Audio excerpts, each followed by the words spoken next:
Nous sommes très honorés de pouvoir partager avec vous sur des sujets très intéressants concernant le retour du Seigneur Jésus-Christ. Nous avons compris la dernière fois que la majorité des signes qui ont été donnés concernant les derniers jours sont déjà accomplis.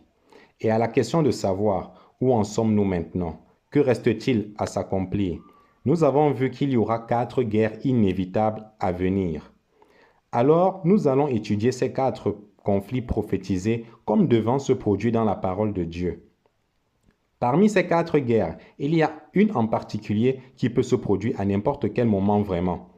Elle peut se produire demain, dans une semaine, dans un mois, qui sait. Et d'autres guerres parmi cette série de 4 guerres se produiront beaucoup plus tard, bien évidemment. Nous avons énuméré ces 4 guerres-là selon leur chronologie. Et nous avons parlé au sujet de la première guerre qui s'appelle dans le jargon biblique la guerre de Gog et Magog, qui est décrite pour nous dans le livre d'Ézéchiel chapitre 38. Et nous voulons étudier ce conflit tel qu'il est décrit dans la parole du Seigneur. Nous tenterons de répondre aux questions suivantes. Qui fera cette guerre? Quand se produira-t-elle? Où aura-t-elle lieu? Comment se déroulera-t-elle? Concernant la première question, à savoir qui fera cette guerre, lorsque nous lisons le livre d'Ézéchiel chapitre 38, il y a de la mention de plusieurs noms et de personnages et de lieux, parfois inconnus. Tout d'abord, les gens posent cette question-ci. Qui est Gog? Que signifie l'expression Gog au pays de Magog? En effet, Gog représente le leader, celui qui va mettre en place cette grande coalition d'armées et qui va donner l'ordre ou le commandement de descendre faire une attaque surprise sur les montagnes d'Israël. Mais comme nous allons le constater, comme nous allons le voir, derrière cet homme se cache en réalité un esprit démoniaque.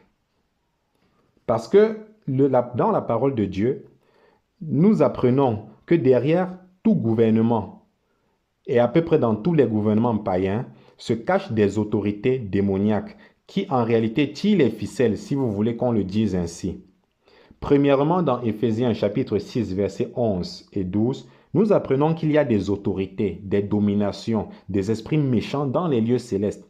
Certains esprits démoniaques font partie de cette armée-là qui est déployée dans les cieux pour tirer les ficelles sur les gouvernements de ce monde.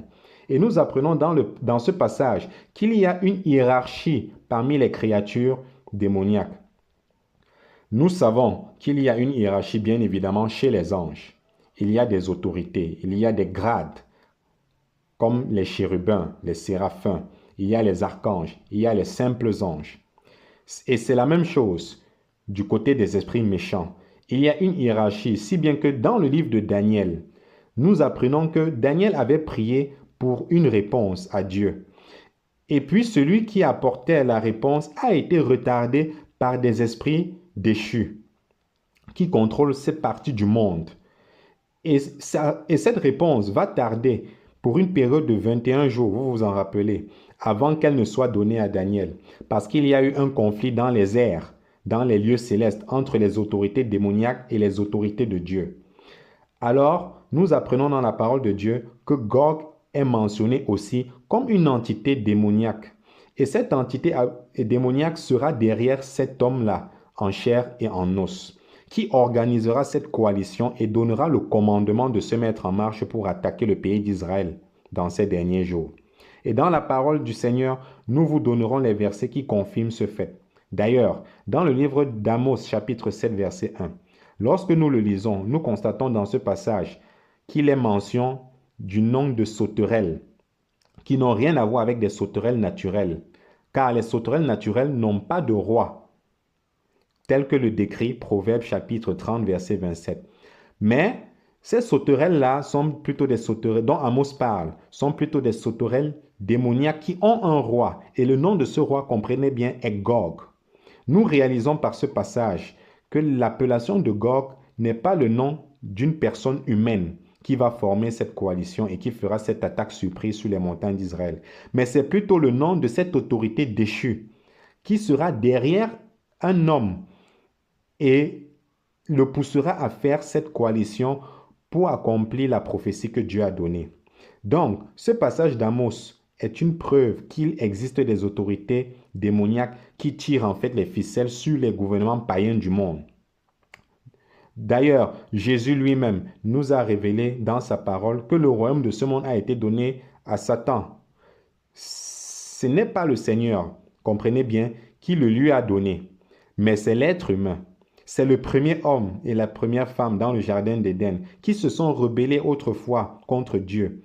Ils ont donné leur pouvoir que Dieu leur avait donné de pouvoir assujettir toutes choses. Parce que tous les royaumes de cette terre, toute l'autorité leur avait été donnée dans le jardin d'Éden. Et lorsque le tentateur est venu tenter Ève, et qu'elle a succombé dans le jardin d'Éden à la tentation, et également Adam a suivi aussi, ils ont littéralement transféré leur autorité qui leur avait été donnée par le Seigneur Jésus-Christ à Satan. Et c'est pourquoi lui-même, l'ennemi, va dire au Seigneur Jésus-Christ, alors qu'il va le tenter dans le désert pendant 40 jours et 40 nuits, et à un certain moment donné, il va lui montrer en fait toute la puissance, toute l'autorité, toute la gloire, toute la richesse qu'il y a dans ce monde. Et Satan va dire à Jésus, cela m'a été donné, tel que nous le lisons dans Luc chapitre 4, versets 5 à 8. Donc, ce n'est certainement pas le Seigneur qui le lui a donné. C'est ce transfert qui s'est fait dans le jardin d'Éden depuis la chute de nos premiers parents. Et c'est pourquoi l'apôtre Jean, dans son épître de 1 Jean chapitre 5 verset 19, va dire que le monde entier est sous la puissance de l'ennemi, de Satan. D'où présentement, il a une grande autorité sur cette planète et distribue les gloires et les richesses de ce monde à qui il le veut. Alors c'est pourquoi nous sommes un peu comme étrangers sur cette planète Terre, frères et sœurs. Bien sûr, l'autorité nous a été restaurée par la mort et la résurrection du Seigneur Jésus-Christ. Et lorsqu'il quittait cette planète, ce monde, depuis le sommet de la montagne des Oliviers, il dit à ses disciples que toute autorité m'a été donnée dans le ciel et sur la terre. Et il les a commissionnés d'aller évangéliser, annoncer la bonne nouvelle parmi toutes les nations du monde. Et il a donné cette autorité-là à son épouse. Et il a dit, en mon nom, vous prêcherez la parole. En mon nom, vous guérissez les malades. En mon nom, vous ressuscitez les morts. En mon nom, et ainsi de suite. Nous avons l'autorité du Seigneur Jésus-Christ à notre disposition, qui nous rend capables de vivre, même si c'est un monde qui nous paraît étranger. Même si c'est un monde qui est sous la puissance de l'ennemi, nous sommes gardés, nous sommes protégés. Nous n'avons rien à craindre parce que Jésus-Christ a racheté ce que Adam et Ève ont donné à l'ennemi. Et le Seigneur Jésus-Christ nous redonne cette autorité-là pour nous rendre capables d'être victorieux, même dans un monde qui est contre nous. Raison pour laquelle la Bible nous dit « N'aimez point le monde ». Lorsqu'elle s'exprime ainsi, elle ne parle pas des gens, mais du système de ce monde qui a été donné à l'ennemi.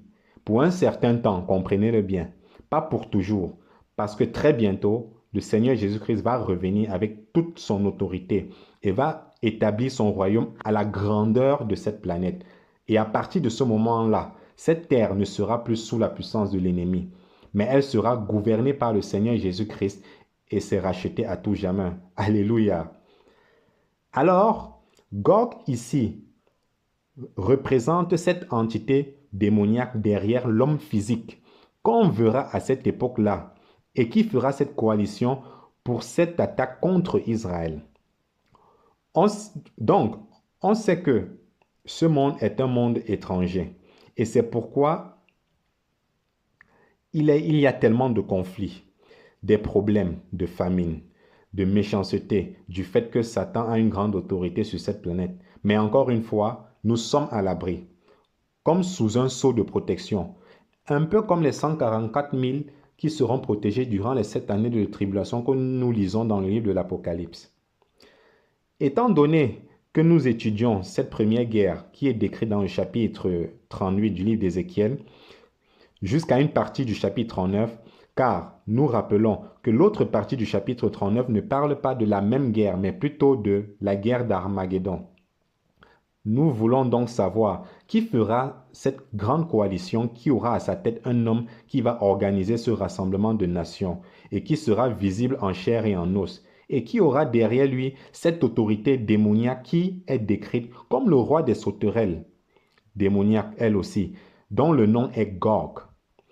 Nous savons que cet état de choses peut exister, car dans le livre de l'Apocalypse chapitre 9, vous avez une invasion des anges déchus qui sont gardés présentement dans les profondeurs de l'abîme. Et lorsque la clé de l'abîme sera donnée à l'ange pour pouvoir ouvrir le puits de l'abîme, ces anges déchus vont remonter à la surface de la terre. Et ce que Jean va nous dire ou va nous donner comme description de cette invasion démoniaque, il va dire que c'était comme des sauterelles justement.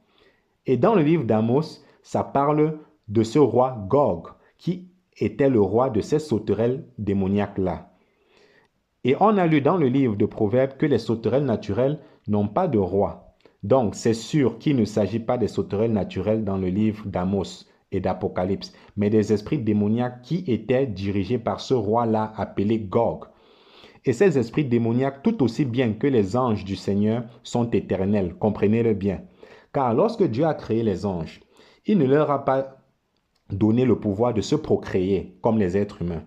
Il a créé tous les anges d'un seul coup, et en centaines et en milliards, dont personne ne sait exactement le nombre. Mais ils ont été créés instantanément lorsque Dieu a parlé. Alors aujourd'hui, il n'y a pas plus d'anges ou moins d'anges qu'on pourrait l'imaginer, peu importe le temps où ils furent créés. Alors, sur cette base, nous comprendrons que Gog existait même dans l'Ancien Testament et qu'il existe encore aujourd'hui. Et il va même en exister aussi éternellement. C'est pourquoi, remarquez bien, à la fin du règne de 1000 ans, le dernier conflit dont parle Apocalypse, la dernière rébellion que nous étudierons plus tard, alors que Satan est relâché, sortira lui aussi de l'abîme, va séduire les nations de la terre qui auront repeuplé la terre durant tout le règne de 1000 ans afin de tenter cette dernière rébellion contre le gouvernement de Dieu qui s'était établi alors durant cette période de 1000 ans. Ce conflit-là aussi, dont parle l'Apocalypse, est appelé le conflit de Gog et Magog. Mais ce n'est pas le même conflit de Gog et Magog qui a été prophétisé dans le livre d'Ézéchiel. Comprenez que le conflit de Gog et Magog est ainsi appelé dans Apocalypse, surtout parce que cet esprit-là, Gog, est un esprit démoniaque qui est éternel et qui a été créé un jour, mais continuera d'exister indéfiniment.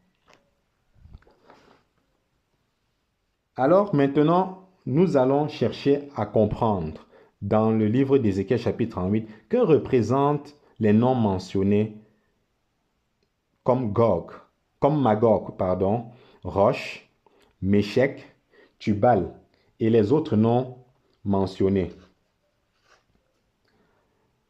Alors, ce qui est généralement accepté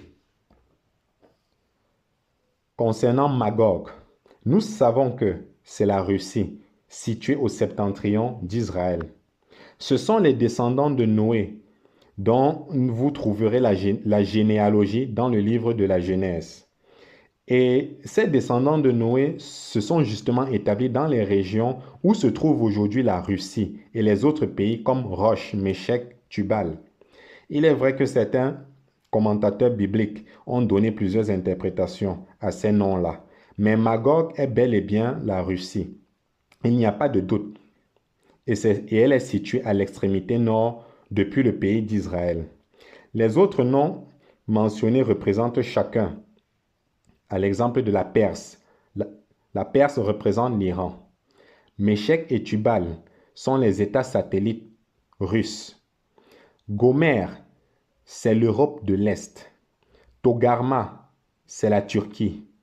Put, c'est la Libye. Koch, c'est le Soudan et le nord de l'Afrique. Tous ces pays-là feront partie de cette grande coalition dont parle Ézéchiel, parce que vous remarquerez dans ce passage de l'Écriture, cette expression s'y revient à chaque fois. Et les foules nombreuses avec toi, et une grande multitude avec toi. Ceci prouve que ce sont des centaines et des milliers de soldats qui descendront contre le pays d'Israël à ce moment-là. Déjà que plusieurs autres passages dans Ézéchiel chapitre 38 parlant dans le même sens de cette multitude armée qui accompagneront les leaders de cette grande coalition évoquent aussi ce fait-là. Ne pensez surtout pas, frères et sœurs, qu'une telle attaque ne peut se produire à nos jours. Parce qu'en effet, en 1982, lorsqu'Israël avait fait une offensive au Liban, bien qu'ils aient été gravement critiqués par les autres nations du monde, Israël avait découvert un souterrain dans lequel il y avait un arsenal d'armes. Comprenez bien, un arsenal d'armes russes qui était entreposé avec de la nourriture fraîche, du café fraîchement moulu. Et tenez-vous bien, il y avait une date précise pour faire une attaque surprise sur Israël, à savoir octobre 1982. C'est vrai qu'il y a déjà des années depuis lors que cela est arrivé, mais ceci est une preuve que la Russie a déjà perpétré une attaque surprise contre Israël, même si cela a avorté grâce à l'armée israélienne. Donc, cette attaque d'Ézéchiel est très sérieuse, même si on ne connaît pas le nombre exact de pays qui accompagneront les leaders de cette coalition. Et n'oublions surtout pas que l'Iran, qui est l'ennemi numéro 1 d'Israël, ne cache pas ses ambitions de détruire le peuple juif. C'est vraiment effroyable les menaces de guerre autour d'Israël. Et cela est ainsi afin de satisfaire aux prophéties de la fin. Alors, tout ce que nous apprenons maintenant est très indicateur de l'époque de la fin, où nous sommes rendus maintenant. Et cela doit susciter vraiment une prise de conscience dans chaque croyant, afin de mieux se préparer pour le son de cette trompette.